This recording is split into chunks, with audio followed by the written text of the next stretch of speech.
આજે તો વરસાદ બી આવતો છે સરસ મજાનો, અને આ દેવળિયા વનમાં બી બધા આવ્યા છે ભક્તો. આપણે પછી જમવાનું પણ તૈયાર થાય એટલે જમી લઈએ બધા. નટુભાઈ કેમ છો? હા મુકેશભાઈ કેમ છો? બહુ સરસ, તમારી સેવા. રસોઈ બી બહુ મસ્ત બનાવતા છે, બહુ સરસ. આ ખીચડી બનાવી છે? ચાલો સરસ. દેવળિયા વનમાં મજા આવે ને? બહુ મસ્ત નટુભાઈ, બહુ સરસ છે, સારું છે, બહુ ફાઇન. બનાવો અને બધાને જમાડો.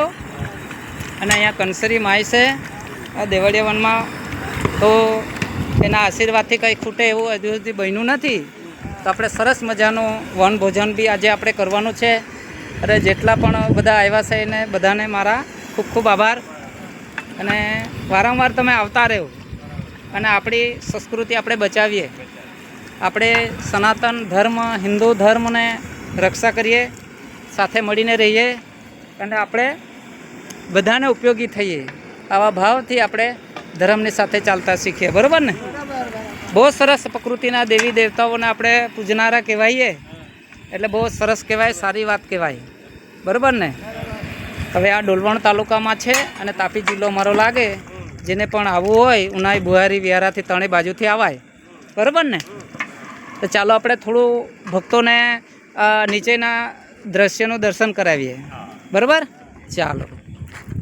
અને બધાને કહેજો, સુખ દુઃખમાં કોઈ પણ આપણા આવતા હોય, તમારા કોઈ નજરમાં હોય, આવી રીતે કોઈ બીમારી ભોગવતા હોય, વગર વાકે પૈસા બરબાદ થતા હોય અને કંઈ સમજ નહીં પડે કે શું બીમારી છે, શું કારણ છે, શેના લીધે આ પ્રોબ્લેમ છે, તો તમે જરૂરથી એકવાર અહીંયા આવો કુંભિયા. હા, દેવળિયા વનમાં તમે તપાસ કરાવો મારી પાસે. હું તમને સલાહ આપીશ, શું કારણ છે પણ હું બતાવીશ, જેથી કરી મારો સમાજ સુખી થાય. બરાબર? જય શ્રી રામ, જય શ્રી રામ. હવે મિત્રો આપણે થોડા આગળ વધીએ. અને આજે તો વરસાદ ખૂબ સારા પ્રમાણમાં થોડો આવ્યો છે અને વાતાવરણ પણ સુંદર મજાનું અહીંયા શોભી રહ્યું છે. હવે આપણે થોડા આ ધર્મશાળા અને આ દુકાનમાં આ બધું જ્યાં આવી વ્યવસ્થા કરવામાં આવી છે, સુનિલભાઈએ ખૂબ સરસ કામ કર્યું છે. અને આ દેવળિયા વન ધામની અંદર વર્ષોથી પ્રકૃતિના દેવી દેવતાઓ છે એમને ઉજાગર કરીને ખૂબ સારું સેવા કરી રહ્યા છે. તો મિત્રો આપણે થોડા આગળ વધીએ. આ ધર્મશાળા છે, આ બધું અહીંયા આયુર્વેદનું કામ અમે કરીએ છીએ, સરસ મજાનું. હવે આપણે થોડા આગળ વધીએ. આ જંગલ તમે જોઈ રહ્યા છો વિડીયોની અંદર, અને હાલમાં આપણું આયુર્વેદનું કાર્ય અહીંયા ચાલુ જ છે. અહીંયા દુકાન છે, આ બધી વ્યવસ્થામાં અહીંયા કરે છે અને બધું મળે છે. ચાલો મિત્રો આપણે થોડા આગળ વધીએ. હવે મિત્રો આપણે અહીંયા દરવાજાથી એન્ટર થવાનું છે. આ આપણો મેઇન દરવાજો છે. અહીંથી આપણે હવે ધીરે ધીરે આગળ વધીશું. હવે આ ઘોર જંગલ, આટલું સરસ સૌંદર્ય આ પૂર્ણા નદીના કિનાર પર આવ્યું છે. અને હવે આપણે જે બહેનો છે ભજન મંડળ ગાઈ રહ્યા છે મંદિરોની અંદર, એને આપણે થોડા મુલાકાત લઈએ અને નીચે જઈએ. તો ચાલો મિત્રો આપણે ધીરે ધીરે આગળ વધીએ. સરસ મજાનું આ સૌંદર્ય દેવળિયા વન ધામમાં આવ્યું છે, એનો આપણે આનંદ લઈએ, આનંદ માણીએ અને પ્રકૃતિ દેવી દેવતાઓના આશીર્વાદ લઈએ મિત્રો. ચાલો. શ્રી રામ. તમે કેમ આ બાજુ બેસી રહ્યા? તે બાજુ નહીં ગયા? કેમ? તો ભજન ગાવા જાઓ ને. કેવું છે અહીંયા? મજા આવતી છે? આવે ને? ક્યાં આવ્યા છો તમે? દેવળિયા વન કુંભિયા. કેવું છે અહીંયા સૌંદર્ય? બહુ સારું છે ને? ચાલો સરસ. તમે ક્યાંથી આવ્યા? ડોલવણ પાટી. સરસ સરસ. હવે મિત્રો આપણે થોડા આગળ વધીએ. હવે અહીંની પ્રકૃતિના સાર્વજનિક જે કંઈ કાર્ય છે, આ જંગલમાં જે કંઈ ઔષધિ છે, ઝાડ પાન છે, એના આપણે થોડા લાભો લઈએ, આનંદ માણીએ અને સરસ મજાના હનુમાન બાપાના આપણે મંદિર તરફ પ્રણય કરીએ. મિત્રો આવું દ્રશ્ય સૌંદર્ય જીવનમાં કોઈક વાર જ આપણને મળતું હોય, આનંદ અનુભવની લાગણી કોઈક વાર જ થતી હોય. આટલું સરસ મજાનું હનુમાન બાપાનું આજે કંસરી હનુમાન દાદા આ ડુંગર પર વિરાજમાન છે.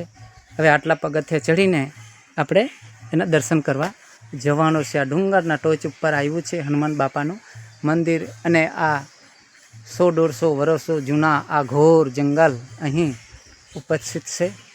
એ તમે આજે આ વિડીયોની અંદર જોઈ શકો છો મિત્રો. સરસ મજાના આવા રસ્તાઓ પણ અહીંયા ઉપસ્થિત છે.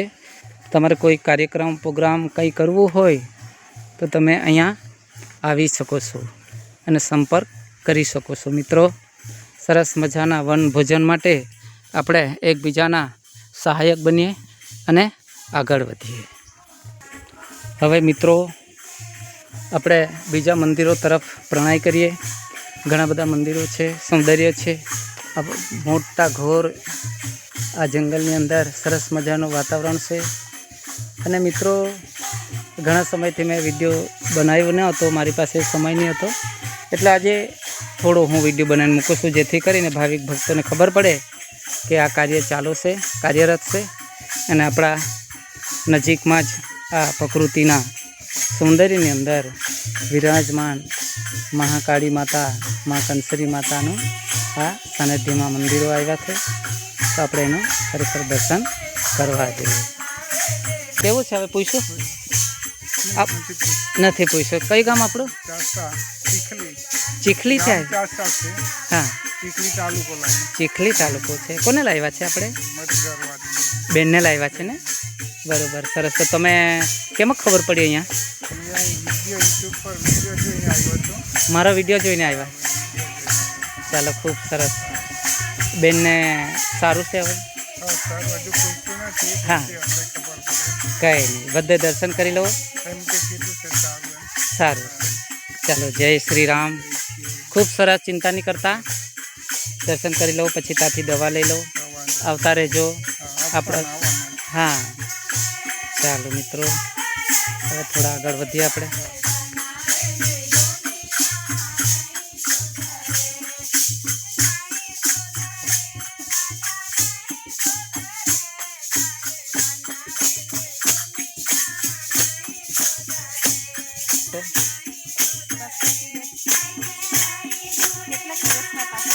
દવા પતે પછી આવવાનું.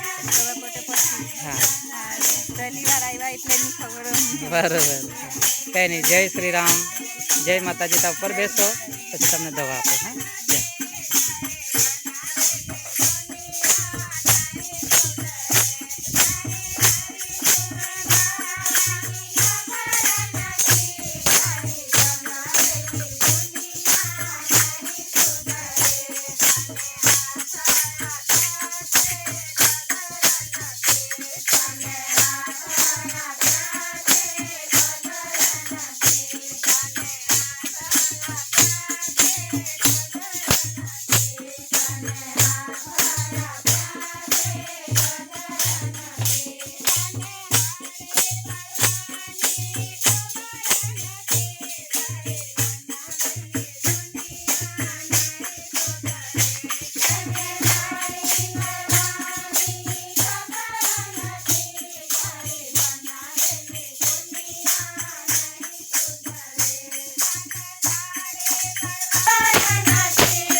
તો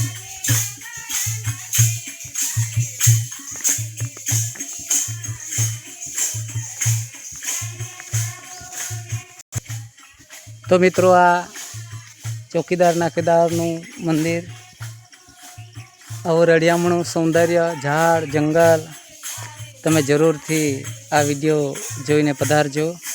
આ દેવળિયા વન કુંભિયા છે, ડોલવણ તાલુકો અને તાપી જિલ્લો. સરસ મજાનું આ પ્રકૃતિમાં દેવી દેવતાઓ વિરાજમાન છે અને આ જંગલમાં સૌંદર્યમાં વિરાજમાન એવા માં અન્નપૂર્ણા દેવીના સાનિધ્યમાં આવ્યા છે. આપણે થોડું દર્શન કરી લઈએ. તો મિત્રો, સરસ મજાના આ દેવી અહીં ઉપસ્થિત વિરાજમાન કંસરી માતાને આ બધું શાકભાજી, ચોખા, ફળ, ફૂલ આ ભોગ આપવામાં આવે છે. હનુમાન દાદા પણ વિરાજમાન છે, આપણા મહાદેવજી પણ વિરાજમાન છે, મા જગત માતા વચમાં વિરાજમાન છે, કંસરી દેવી કુળદેવી માતાજી. તો આપણે સરસ મજાના આપણે આ મંદિરના પાંગરણના દર્શન કર્યા, સર્વ દેવી દેવતાના દર્શન કર્યા. એ બદલ આપ સૌનો ખૂબ ખૂબ આભાર માનું છું અને જલ્દીથી તમે પધારજો અને વિડીયોને શેર કરતા રહેજો અને જરૂરથી આવા જીવનની અંદર સુખમય પ્રકૃતિના આનંદ માણતા રહેજો, જેથી કરીને પરમાત્માની અસીમ કૃપા તમારા ઉપર વરસતી રહે એવી હું આશા રાખું છું. સૌને મારા દેવળિયા વન ધામ તરફથી આશીર્વાદ. જય માતાજી, જય શ્રી રામ, જય શ્રી રામ.